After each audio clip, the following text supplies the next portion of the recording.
Hey everyone, welcome back to the accountancy class. कैसे हैं आप सब लोग? आई होप आप सब बहुत अच्छे होंगे। सो कैश फ्लो में हमने cash flow from investing activities complete कर लिया, राइट। उसके कॉन्सेप्ट्स हमने एक सेपरेट वीडियो में डिस्कस किए थे, फिर हमने कुछ उसके इंपॉर्टेंट क्वेश्चंस भी करे। So I hope cash flow from investing activity आपको समझ में आ चुका होगा। आज हम क्या करने वाले हैं, आज की इस वीडियो में, आज की इस क्लास में हम करेंगे cash flow from financing activities.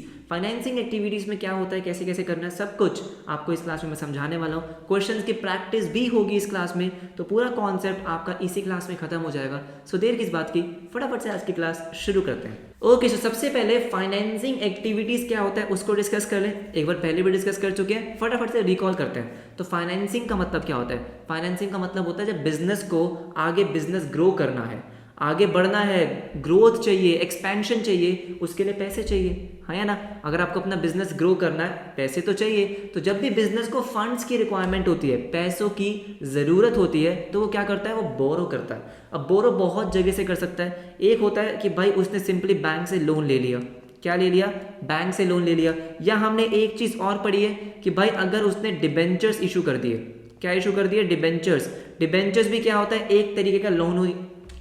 Debentures क्या होता है, एक तरीके का लोन ही होता है। या फिर वो क्या करता है, शेयर्स इशू कर देता है। क्या कर देता है? शेयर्स इशू करता है। इक्विटी शेयर इशू कर दिए, प्रेफरेंस शेयर इशू कर दिए। तो वो क्या कर रहा है, वो अपने फंड्स की रिक्वायरमेंट को पूरा कर रहा है, राइट। सिमिलरली जब वो इन सब पैसों को वापस करता है, मतलब बोरोइंग वापस कर रहा है, रीपेमेंट, शेयर्स के पैसे वापस कर दिए, शेयर होल्डर को वापस कर दिए, लोन रीपे कर दिया, डिबेंचर्स को रिडीम कर दिया, तो ये भी किस में आएगा? फाइनेंसिंग एक्टिविटीज में। बहुत ही सिंपल वर्ड्स में अगर मैं आपको समझाऊं तो फाइनेंसिंग एक्टिविटीज में क्या क्या होता है, आपको फाइनेंसिंग एक्टिविटी में देखना होता है changes in the share capital.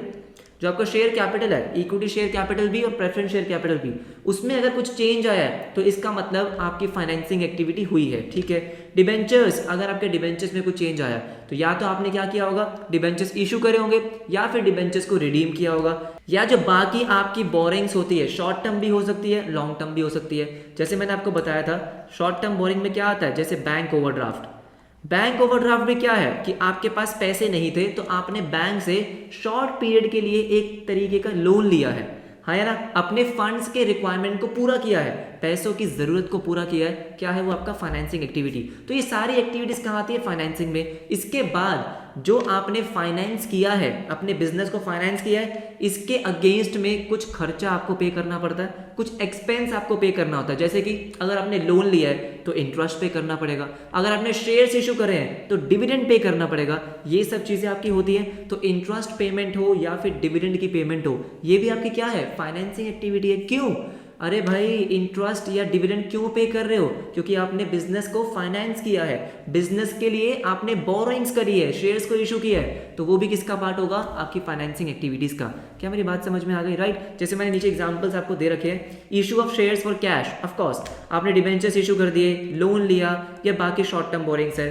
फिर रिडम्पशन, अब शेयर इशू करे तो भी फाइनेंसिंग है, शेयर्स का रिडम्पशन किया, शेयर्स का रीपेमेंट किया, वो भी फाइनेंसिंग है। सिमिलरली लोन लिया, फाइनेंसिंग, लोन दिया, वो भी फाइनेंसिंग, राइट। उसके बाद आपका क्या आता है? पेमेंट और इंटरेस्ट ऑफ डिविडेंड। बात समझ में आ गई? कोई दिक्कत नहीं है इसमें, ठीक है। ये आपके कुछ एग्जांपल्स थे। अब इसमें एक इंपॉर्टेंट चीज है जो मैंने आपको नीचे लिखी हुई है, वो है आपके बोनस शेयर्स की। बोनस शेयर्स के लिए क्या है यहाँ पे इंपॉर्टेंट, ध्यान से मेरी बात सुनो कि बोनस शेयर्स होते क्या है। बोनस शेयर्स का मतलब होता है कि कंपनी क्या कह रही है कि यार बहुत पैसा कमा लिया, अब हम क्या करते हैं कि भाई अपने शेयर होल्डर को फ्री में शेयर्स बांटते हैं। क्या बोल रही है कंपनी कि बहुत पैसा कमा लिया, बहुत रिजर्व्स पड़े हमारे पास, है ना, बहुत पैसा जमा हो चुका है, अपने शेयर होल्डर्स को खुश करते हैं, फ्री में शेयर्स बांट देते हैं, ठीक है। फ्री में शेयर बांटना क्या होता है? Bonus shares. कैसे बांटते हैं? लेट्स से आपको यहाँ पे लिखा हुआ है, मान लो ये लिखा है 5:1 में बोनस शेयर इशू किया है। 5:1 का मतलब क्या है? जिसके पास मेरी कंपनी के 5 शेयर हैं उसको 1 शेयर फ्री में, मतलब जिसके पास 10 है उसको 2 शेयर फ्री में। क्या हो रहा है? ये बोनस शेयर इशू हो रहे हैं। अब इससे क्या होता है? इससे कंपनी की शेयर कैपिटल तो बढ़ती है। शेयर कैपिटल क्यों बढ़ रही है? क्योंकि आप शेयर्स इशू कर रहे हो, शेयर्स तो इशू कर ही रहे हो ना भाई, आप अपने कंपनी के शेयर्स दे रहे हो, तो शेयर कैपिटल तो बढ़ती है। लेकिन क्या आपको कैश रिसीव होता है? नहीं, आपको कैश रिसीव नहीं होता, क्योंकि जो ये बोनस शेयर है वो कंपनी के रिजर्व्स में से दिए जाते हैं। जो कंपनी रिजर्व्स बनाती है, ठीक है, वहां से आप क्या करते हो, बोनस शेयर्स को इशू करते हो। और आपने तो सिक्योरिटी प्रीमियम रिजर्व के यूजेस पढ़े थे, आपने सिक्योरिटी प्रीमियम रिजर्व में एक पढ़ा भी होगा कि जब आप फुल्ली पेड बोनस शेयर्स देते हो तो क्या यूज करते हो, सिक्योरिटी प्रीमियम रिजर्व। तो रिजर्व का अमाउंट यूज कर रहे हो, क्या आपको कैश मिल रहा है, नहीं मिल रहा, फ्री में शेयर बांट रहे हो यार, पैसे कहां से मिलेंगे, हाँ या ना। तो जब भी बोनस शेयर कंपनी इशू करती है कोई कैश फ्लो नहीं होता है। क्या मेरी बात समझ में आ गई है? ओके। इसके बाद एक बहुत इंपॉर्टेंट टॉपिक हमें समझना है जो है हमारा प्रपोज डिविडेंड या interim dividend. Very very important, और आपको मैं बहुत डिटेल में समझाने वाला हूँ, ठीक है। अब देखो प्रपोज डिविडेंड का मतलब क्या होता है। देखो कंपनी ने पूरे साल बिजनेस किया, पैसा कमाया, प्रॉफिट आया होगा कंपनी के पास, कंपनी ने statement of profit and loss बनाया, ठीक है, 31 मार्च तक मान लो बना लिया। अब कंपनी क्या करती है, उस प्रॉफिट को डिस्ट्रीब्यूट करेगी।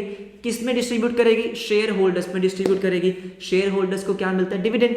तो डिविडेंड क्या होता है, एक part of share of profit ही होता है ना, प्रॉफिट का एक छोटा सा पार्ट ही होता है जिसको हम क्या बोलते हैं, डिविडेंड। बिल्कुल, किसको मिलता है, शेयर होल्डर्स को। अब बात ये होती है कि भाई ऐसे नहीं कि कंपनी का मन किया कि चलो इतना डिविडेंड दे दो तो दे दिया, नहीं, एक पूरा प्रोसेस होता है। क्या प्रोसेस होता है कि सबसे पहले जो कंपनी के डायरेक्टर्स होते हैं, डायरेक्टर समझते हो, जो कंपनी के डिसीजंस लेते हैं, राइट। तो डायरेक्टर्स क्या करते हैं, पूरा statement of profit and loss देखते हैं कि कंपनी ने कितना प्रॉफिट कमाया, और फिर वो ये रिकमेंड करते हैं, ये प्रपोज करते हैं कि इस साल शेयर होल्डर्स को इतना डिविडेंड दे सकते हैं, हाँ या ना। तो बोर्ड ऑफ डायरेक्टर्स क्या करते हैं, बोर्ड ऑफ डायरेक्टर्स मतलब जो आपके डायरेक्टर लोग होते हैं वो एक डिविडेंड की अमाउंट प्रपोज करते हैं, मतलब उसका प्रपोजल रखते हैं कि इतना शेयर होल्डर्स को डिविडेंड मिलना चाहिए। तो क्या उतना मिल जाता है, नहीं, उसके बाद होती है शेयर होल्डर्स की मीटिंग। जो शेयर होल्डर्स होते हैं उनकी मीटिंग होती है जिसको हम क्या बोलते हैं, एनुअल जनरल मीटिंग, AGM। कहीं आपने सुना हो, राइट, न्यूज़पेपर्स वगैरह में क्या बोलते हैं, AGM, राइट। उसमें क्या होता है, सारे शेयर होल्डर्स होते हैं। तो शेयर होल्डर्स को वो प्रपोजल बताया जाता है। डायरेक्टर्स जो हैं वो प्रपोजल किसको बताते हैं, शेयर होल्डर्स को, कि सुनो इतना डिविडेंड हम आपको देने की सोच रहे हैं, क्या आपको मंजूर है। अगर शेयर होल्डर्स हाँ बोल देते हैं तो वो डिविडेंड तब जाके डिक्लेयर होता है। क्या होता है, डिक्लेयर होता है, और फिर शेयर होल्डर्स को पे हो जाता है। अब बात ये है, इंपॉर्टेंट बात ये है कि भाई जो ये शेयर होल्डर्स की मीटिंग होती है ये होती है फाइनेंशियल ईयर खत्म होने के बाद। मतलब मैं अगर आपको बताऊं, देखो अब देखो ध्यान से मेरी बात सुनो कि एक्चुअली में होता क्या है। तो देखो लेट्स से कि आपका ईयर शुरू हुआ 1 अप्रैल 2020 को, कब खत्म होगा, 31 मार्च 2021 को, 21 को। अब मान लो यहाँ पे आपकी बोर्ड ऑफ डायरेक्टर की मीटिंग हो गई, मतलब डिविडेंड प्रपोज हो गया। क्या हो गया, प्रपोज डिविडेंड हो गया, चलो जी हो गया। लेकिन क्या इतना ही डिविडेंड पे हो जाता है, नहीं। अब होता क्या है कि भाई फाइनेंशियल ईयर खत्म होने के बाद, ठीक है, कुछ टाइम बाद क्या होती है, एनुअल जनरल मीटिंग होती है जिसका हम क्या बोलते हैं, share holders meeting. Financial year खत्म हो गया है, शेयर होल्डर्स की मीटिंग अब होती है। ईयर खत्म हुआ, शेयर होल्डर्स की मीटिंग हुई। शेयर होल्डर्स की मीटिंग में क्या होता है, अप्रूवल। शेयर होल्डर्स क्या करते हैं, अप्रूवल देते हैं कि चलो ठीक है इतना डिविडेंड हमें मंजूर है। अच्छा ठीक है, अप्रूवल मिलने के बाद उसे हम क्या कर देते हैं, डिक्लेयर। कंपनी क्या कर देती है, उतना डिविडेंड डिक्लेयर कर देती है और शेयर होल्डर्स को पे कर देती है, डिक्लेयर्ड एंड पेड। अब बात यह है कि आप एक बात बताओ, डिविडेंड पे कब हुआ, कब का था, इस ईयर का था। डिविडेंड इस ईयर का था लेकिन नेक्स्ट फाइनेंशियल ईयर में पे हुआ। 31 मार्च 2021 तो खत्म हो गया, कब पे हुआ, अगले साल। कौन सा साल चल रहा है, ये साल शुरू हो गया आपका 1 अप्रैल 21 से लेके 31 मार्च 2022। नेक्स्ट फाइनेंशियल ईयर में पे हुआ, क्योंकि मीटिंग कब हुई, नेक्स्ट फाइनेंशियल ईयर में। मैं आपको प्रोसेस समझा रहा हूं ताकि आपको याद ना करना पड़े और कंफ्यूजन ना हो, तो ध्यान से समझ लो, ठीक है। क्या मेरी बात समझ में आई? तो इसीलिए होता क्या है, अगर आपको बोल दें propose dividend of current year, propose dividend of financial year 2020 या 21, हाँ या ना, ठीक है। ये जो प्रपोज डिविडेंड इस साल का था, क्या इस साल में पे हुआ क्या, नहीं हुआ ना। इस साल में तो पे ही नहीं हुआ, पे कब हुआ, अगले साल में। तो जो प्रपोज डिविडेंड आपको इस साल का दिया होगा वहां तो कोई कैश फ्लो हुआ ही नहीं, उस प्रपोज डिविडेंड का कोई भी कैश फ्लो नहीं हुआ, क्योंकि अभी तक तो वो अप्रूव ही नहीं हुआ, शेयर होल्डर्स की मीटिंग ही नहीं हुई। जब तक उनकी मीटिंग नहीं होगी तब तक डिक्लेयर कैसे करेंगे, क्या मेरी बात समझ में आ रही है, राइट। तो अगर आपको करंट ईयर का प्रपोज डिविडेंड दे रखा है तो भाई उसका कोई कैश फ्लो नहीं आता, उसका कोई इफेक्ट कैश फ्लो में नहीं आता। लेकिन दोस्तों एक बात मेरी ध्यान से सुनो, अगर आपको बोल दें proposed dividend of financial year 2019 और 2020 मतलब पिछले साल का प्रपोज डिविडेंड, मुझे बताओ कब पे हुआ होगा, इस साल में पे हुआ होगा।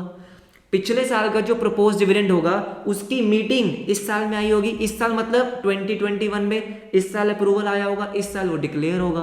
क्या मेरी बात समझ में आई? तो जो अगर आपको प्रीवियस ईयर का प्रपोज डिविडेंड दे रखा होगा, क्या दे रखा होगा, प्रीवियस ईयर का प्रपोज डिविडेंड इस साल का कैश फ्लो में आता है, क्योंकि वो पे कब हुआ है, इस साल हुआ है, और कैश फ्लो में हम क्या ले रहे हैं, इस साल का कैश फ्लो। क्या मेरी बात समझ में आई? ठीक है, इंपॉर्टेंट टॉपिक था इसलिए मैंने आपको इतना डिटेल में समझाया। प्रपोज्ड डिविडेंड का कॉन्सेप्ट आपको समझ में आ गया। एक कॉन्सेप्ट होता है इंटरिम डिविडेंड का। इंटरिम डिविडेंड क्या होता है कि भाई इंटरिम डिविडेंड होता है साल के बीच में ही डिक्लेयर हुआ, ठीक है, साल के बीच में डिक्लेयर हुआ और विद इन 7 डेज पे हो गया। तो इंटरिम डिविडेंड का बहुत ही सिंपल सा फंडा है कि भाई मान लो कि कंपनी बहुत बढ़िया काम कर रही है, बहुत बढ़िया पैसा कमा रही है, तो कंपनी ने साल के बीच में ही डिविडेंड डिक्लेयर करके पे कर दिया। उसमें इतना बड़ा प्रोसेस फॉलो करने की जरूरत नहीं होती। इतना बड़ा प्रोसेस हम किसके लिए फॉलो करते हैं, जो आपका फाइनल डिविडेंड होता है। फाइनल मतलब साल खत्म होने के बाद वाला जो डिविडेंड होता है, राइट। इंटरिम मतलब बीच में ही मान लो कंपनी को कुछ डिविडेंड देने का मन कर गया तो दे देंगे, तो जिस साल का इंटरिम डिविडेंड होगा उसी साल में पे हो जाएगा, 7 दिन के अंदर अंदर पे हो जाता है, ठीक है। तो इंटरिम डिविडेंड में कोई दिक्कत नहीं है। इंटरिम डिविडेंड दिया हुआ है, आउटफ्लो है, आपने पे कर दिया उसी टाइम। दिक्कत कहाँ आती है, प्रपोज डिविडेंड की, और आई होप वो अब आपकी क्लियर हो गई होगी। क्या मेरी बात समझ में आ गई, राइट। मैंने यहाँ पे आपको एक डायग्राम बना के दिखाया हुआ है, देखो आपको समझ में आ जाएगा। Propose dividend of current year, उसका कोई भी इफेक्ट नहीं आएगा इस साल के कैश फ्लो पे। No cash flow in the current year. वो क्या होती है, कंटिंजेंट लायबिलिटी। कंटिंजेंट लायबिलिटी मतलब अभी तक तो वो लायबिलिटी भी नहीं है। क्यों नहीं है, क्योंकि वो लायबिलिटी तब बनेगी जब वो शेयर होल्डर्स की मीटिंग में अप्रूव होगा। जब तक वो डिविडेंड शेयर होल्डर्स की मीटिंग में अप्रूव नहीं होता तब तक तो वो लायबिलिटी भी नहीं बनती, इसलिए हम उसको क्या बोलते हैं, कंटिंजेंट लायबिलिटी। कहीं शो नहीं होता बैलेंस शीट में, ठीक है। Propose dividend of the previous year का जो प्रपोज डिविडेंड था वो हम क्या मानते हैं कि वो इस साल पे हुआ होगा। Cash flow of the current year, कौन सी एक्टिविटी है, फाइनेंसिंग एक्टिविटी। भाई डिविडेंड आप क्यों पे कर रहे हो, क्योंकि आपने शेयर होल्डर से पैसा लिया होगा, शेयर्स इशू करे हैं, पैसा मिला है, तभी तो उनको डिविडेंड पे कर रहे हो, तो कहाँ आएगा, फाइनेंसिंग में। और इंटरिम डिविडेंड का सेम सिंपल फंडा कि cash outflow of the current year उसी साल में पे हो जाता है, फाइनेंसिंग एक्टिविटी। क्या बात समझ में आई? इंपॉर्टेंट था बहुत ज्यादा, इसलिए मैंने आपको बहुत डिटेल में समझा दिया। ओके, सो आई होप आपको समझ में आया होगा। फटाफट से एक एग्जांपल देखते हैं ताकि आपको कॉन्सेप्ट बिल्कुल क्लियर हो जाए। जितने ज्यादा क्वेश्चंस की प्रैक्टिस करेंगे उतना ज्यादा आपका कॉन्सेप्ट क्लियर हो जाएगा। फटाफट से देखो। ओके, सो एग्जांपल क्या है, फ्रॉम द फॉलोइंग इन्फॉर्मेशन आपको फाइनेंसिंग एक्टिविटी का कैश फ्लो निकालना है, ऑफ कोर्स, ठीक है। डेटा क्या गिवन है आपको, इक्विटी शेयर कैपिटल। तो सबसे पहले आप देखो कि भाई शेयर कैपिटल में चेंज हुआ क्या, हाँ जी हुआ है। और प्रीवियस ईयर कौन सा है, 20, करंट ईयर 21, 9 लाख से 10 लाख हो गया, तो इसका मतलब 1 लाख के शेयर्स आपने इशू करें। अब यहाँ पे इंपॉर्टेंट चीज़ क्या है कि जब भी आप इक्विटी शेयर कैपिटल का चेंज देख रहे हो उसी टाइम आपको देखना है कि क्या कोई सिक्योरिटी प्रीमियम रिजर्व तो नहीं दे रखा। क्यों, क्योंकि अगर आपने शेयर्स प्रीमियम पे इशू करे होंगे तो मुझे एक बात बताओ, मान लो आपने 100 रुपीज़ का शेयर 110 में इशू करा, तो आपको पैसे कितने मिले, अमाउंट कितना रिसीव हुआ, कैश कितना मिला, 110 ना। शेयर होल्डर आपको कितना पैसा देगा, 110, तो आपको कैश फ्लो में कितना दिखाना होगा, 110, राइट। सिमिलरली आपको क्या देखना है कि भाई कहीं सिक्योरिटी प्रीमियम रिजर्व में चेंज तो नहीं आया। अगर स्टार्टिंग में 2,50,000 था, एंड में 260 हो गया, इसका मतलब ये भी 10,000 से इंक्रीज हुआ है। आपका सिक्योरिटी प्रीमियम रिजर्व भी 10,000 से बढ़ा है, 10,000 से उसमें भी इंक्रीज हुआ है। क्यों हुआ होगा, सिक्योरिटी प्रीमियम रिजर्व में अमाउंट कब जाता है, जब आप अपने शेयर्स को इशू कर रहे हो प्रीमियम पे। तो 1 लाख रुपीस के शेयर आपने इशू करे 10,000 के प्रीमियम पे, तो आपको पैसे कितने मिले, पैसे आपको मिले 1,10,000। यहाँ पे लिख देंगे issue of shares at premium, issue of shares at premium कितना आएगा आपका, आएगा 1,10,000। कितना आ गया, 1,10,000 10,000 रुपीज़। क्या मेरी बात समझ में आ गई? उसके बाद आपका 12% डिबेंचर्स। अब 12% डिबेंचर्स में आपको एक चीज़ हमेशा ध्यान रखनी है, इंटरेस्ट आपको क्वेश्चन में गिवन है तो फिर तो उतना ही लेना है जितना आपको इंटरेस्ट गिवन है। अगर आपको गिवन नहीं है तो आपको ये हमेशा एज्यूम करके चलना है कि भाई इंटरेस्ट तो पे हुआ ही होगा, डिबेंचर्स पे इंटरेस्ट तो आपको देना ही होता है, येस और नो। तो आप क्या मान के चलोगे कि इंटरेस्ट तो आपको पे करना ही था और आपने पे किया होगा। यहाँ पे क्वेश्चन में गिवन है तो उतना अमाउंट ले लोगे, कोई दिक्कत नहीं है। अब डिबेंचर्स देखो, स्टार्टिंग में थे 150, एंड में आ गए 1 लाख। 1,50,000 से यहाँ पे आ गए 1 लाख में। इसका मतलब आपने 50,000 डिबेंचर्स पे कर दिए। आपने 50,000 के डिबेंचर्स पे कर दिए, इसको हम क्या बोलते हैं? This is number 1, redemption of debentures. This is redemption of debentures. 12% debentures कितने अमाउंट के हैं ये आपके हैं 50,000 के, बिल्कुल सही, कोई दिक्कत नहीं है। अब बताओ, जब रीपेमेंट कर रहे हो, पैसे वापस कर रहे हो, तो कैश आउटफ्लो है, मतलब नेगेटिव। पैसे दोगे, पैसे जा रहे हैं तो नेगेटिव, राइट। और उसके बाद आपका क्या आ जाएगा? जो आपने डिबेंचर्स पे इंटरेस्ट पे किया, interest paid on debentures, interest paid on debentures कितना है आपका? 18,000। नेगेटिव है, बिल्कुल नेगेटिव है, पे कर रहे हो तो जो भी आपका फाइनल अमाउंट आएगा कितना आ रहा है? 1,10,000 माइनस 68,000, माइनस 68,000, 42,000 पॉजिटिव।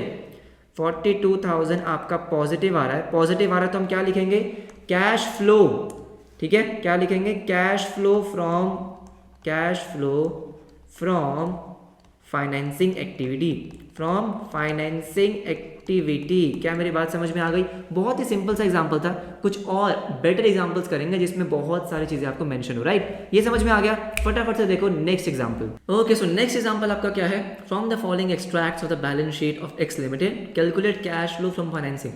हमें पता ही है वो तो, राइट। अब equity share capital, again same चीज, ठीक है। 4 लाख के थे प्रीवियस ईयर में, इस साल में 525 के हो गए। इसके साथ साथ आपको क्या देखना है कि भाई सिक्योरिटी प्रीमियम रिजर्व तो नहीं है, ऑफ कोर्स है, आपको दे रखा है सिक्योरिटीज प्रीमियम रिजर्व 1 लाख का था, 2,25,000 का हो गया, बहुत ही बढ़िया है ना। तो इसका मतलब एसपीआर भी इंक्रीज हुआ 125 से, राइट। समझ में आ गया? तो इक्विटी शेयर कैपिटल कितना है? 125 और एसपीआर भी 125, वाह। तो इक्विटी शेयर कैपिटल आपने इशू कितने पे करे होंगे? 125 प्लस 125, 2,50,000। 125 तो फेस वैल्यू है, हाँ या ना। इक्विटी शेयर कैपिटल अकाउंट में हमेशा फेस वैल्यू जाती थी, याद है ना, है ना। और बाकी जो प्रीमियम होता है वो कहाँ जाता था? एसपीआर में। तो पैसे मिले कितने होंगे? 2,50,000। तो इशू ऑफ शेयर्स में कितना जाएगा?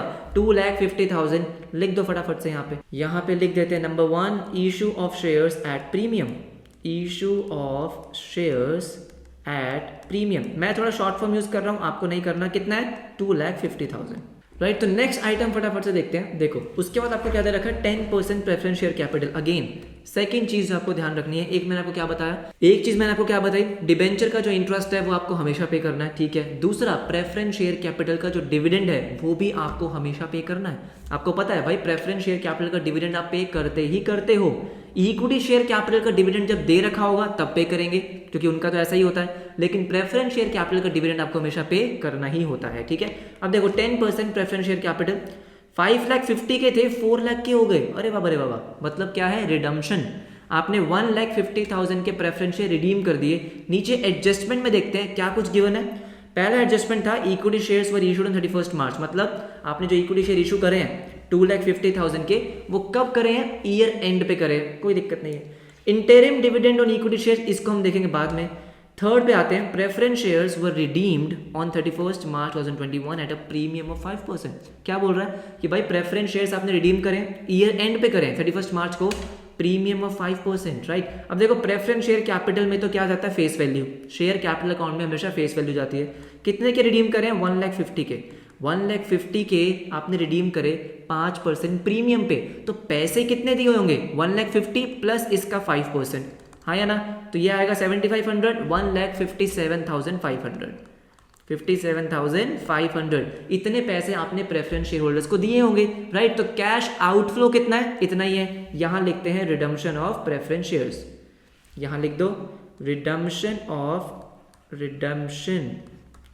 Of 10% preference share capital, preference share capital 1 lakh 57,500 negative. क्या मेरी बात समझ में आ गई? इसके बाद आओ फटाफट से डिबेंचर्स पे। अब अगेन 12% डिबेंचर्स, इंटरेस्ट के लिए 12% दे रखा। 3 लाख के थे 4 लाख के हो गए, मतलब 1 लाख के डिबेंचर्स आपने इशू करें। क्या डिबेंचर्स के लिए आपको कुछ दिया हुआ? देखो 12% debentures of face value 1 lakh were issued on 31 March. Premium वगैरह कुछ नहीं है, सिंपल 1 लाख रुपीज के डिबेंचर आपने इशू करें, तो आप क्या करोगे? लिख दोगे सिंपल इशू ऑफ डिबेंचर्स। बहुत आसान है। क्या लिखा आपने? Issue of 12% debentures, issue of 12% debentures. कितना आ गया आपका? 1 लाख रुपीज। ये आपका आ गया 1 लाख रुपीज। पैसे आए हैं, इनफ्लो है, पॉजिटिव, ठीक है। अब आते हैं फटाफट से इंटरेस्ट और डिविडेंड पे। तो सबसे पहले अगर हम बात करें किसकी, सबसे पहले हम बात करते हैं interim dividend on equity share 15%।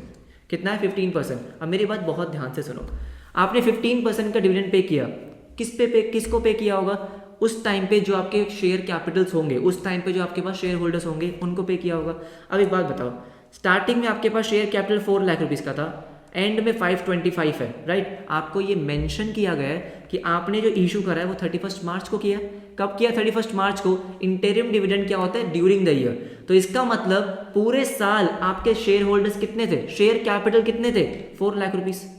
क्योंकि बाकी जो 1,25,000 के आपने इशू करे हैं वो तो साल के एंड में करे हैं, 31 मार्च को, हाँ या ना। तो इंटरिम डिविडेंड जो आप पे करोगे 15% का, वो किस पे करोगे? 4 लाख पे, ठीक है। यहाँ पे एक चीज आप ध्यान रखो, अगर ये इंफॉर्मेशन मेंशन ना भी होती, इन्होंने ना भी बताया होता कि भाई आपने 31 मार्च को इशू करे, हम हमेशा एज्यूम करके चलते हैं कि जो भी आपका रीपेमेंट हो रहा है या जो भी आपका इशू हो रहा है वो ईयर एंड पे हो रहा है। ईयर एंड पे हो रहा है, during the year, beginning the year नहीं, साल के एंड में हो रहा है। अगर कोई भी डेट आपको मेंशन नहीं करी गई है तो जो भी आप इंटरेस्ट पे करोगे, जो भी डिविडेंड पे करोगे, वो हमेशा ओपनिंग बैलेंस पे ही पे करोगे। मेरी बात समझ में आ गई? 4 लाख का 15% कितना आता है? 60,000। डिविडेंड यहाँ पे लिख दो फटाफट से, dividend on equity share, interim dividend, interim dividend कितना आ गया? 60,000। क्योंकि आपने पे करा है तो ये आ जाएगा नेगेटिव। डिबेंचर्स का इंटरेस्ट रह गया, प्रेफरेंस शेयर कैपिटल का डिविडेंड रह गया, राइट, भूलना नहीं।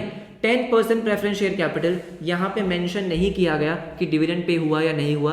क्या हम देंगे? 100% देंगे।